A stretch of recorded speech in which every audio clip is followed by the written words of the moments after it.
What's up, everybody? It's your host with the most. That's right, Amelia Ismore, giving you your political daily dose.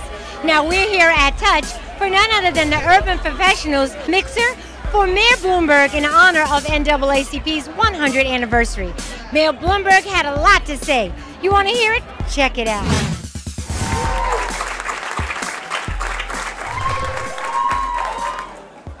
The three of us are together here. We are all the same height.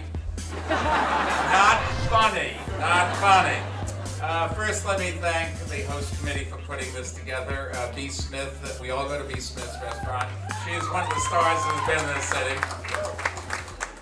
The two guys standing to my left and right, they are too kind because the bottom line is I think both of them are the future of this country. You know, I'm a little bit older, and at some point here I'll retire, either this January or 4 years later.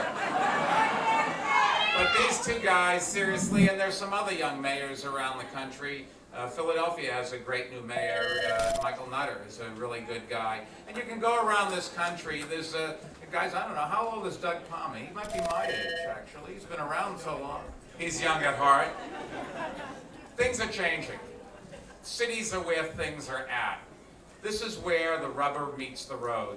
They can talk about it at the state level, they can talk about it at the national level, but in the end, the people delivering the services are the people that are elected to work in the cities.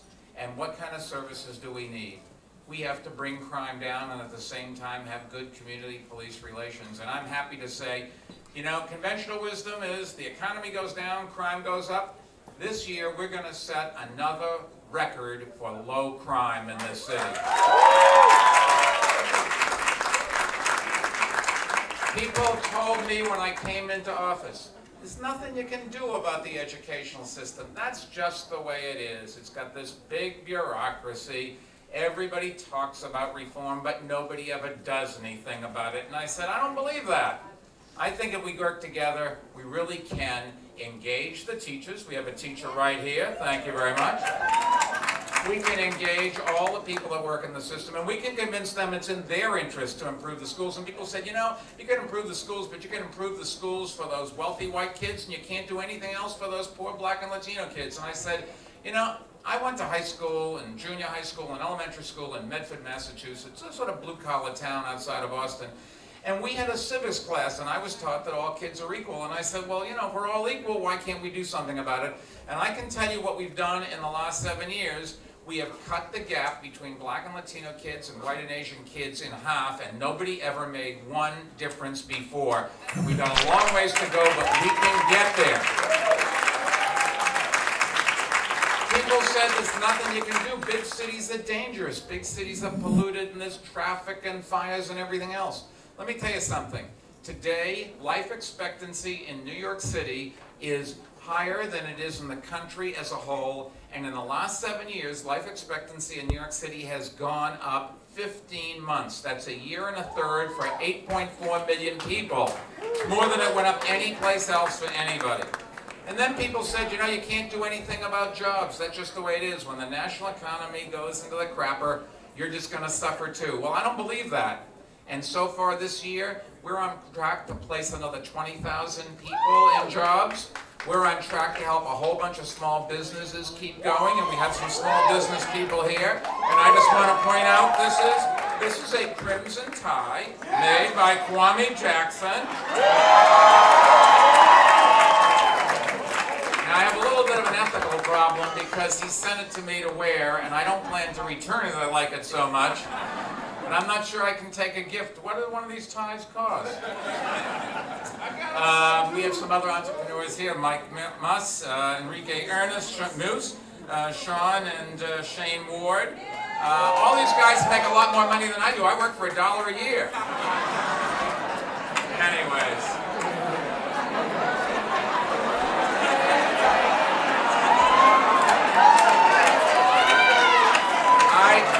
It would be wrong after all of their courtesy for me to suggest that Adrian and Corey do the same. Seriously, We have some great challenges. I swore in a police class today of 250 new cops. And this police class, they were born in 22 different countries. 52% of them were minorities, 20 of them had served in the military, and you just look at these young men and women devoting their lives to keep the rest of us healthy and safe. And I thought to myself, this really is a wonderful country, but we still have a long ways to go, and I can't do it without you. And I can't do it without these two guys. We all work together. I've tried to explain to young kids when they say, how do you succeed? I said, you know, get rid of the words I and me out of your vocabulary and put in the words we and us, because none of us do anything by ourselves. But there is no stopping us if we work together. You know, you want to end poverty? You improve public education. You give every kid a good education, and you'll make a bigger dent in poverty than any poverty program we've ever discovered, because in the end, the ways out of poverty is the dignity of a job. But to get a job, you've got to have an education, and we can do that together. You've got to get everybody working together. We've got to reach out to those who are not as fortunate as the rest of us, those who God didn't quite deal as good a hand as he did to everybody in this room. And we can't walk away from those people either. And those people don't need a handout. What they need is a hand up. And with you, you're the age, you're the future of this city and of this country. And you've got to carry on the fight. Don't let anybody tell you that's just the way it is, because it doesn't have to be that way. It'll only be that way if you don't have the courage to run the risks to try to change this country for the better. We've got a new president. He campaigned on change. He's trying to deliver it. He needs some support. We have a new nominee for the Supreme Court. I'm going to go down and testify on Thursday on her behalf.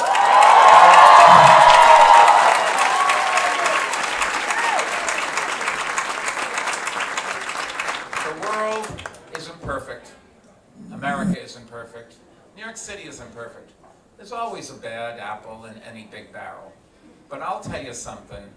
Life today in New York City is better than it's ever been. And the people that make up New York City, the most diverse city in the world, are the greatest collection of people anybody has ever put together out of all those that God put in this earth. Thank you for your support. If you keep up the fight, in the next 4 years, we can take this city so far ahead, it ain't going to be any stopping us now. Thank you very much.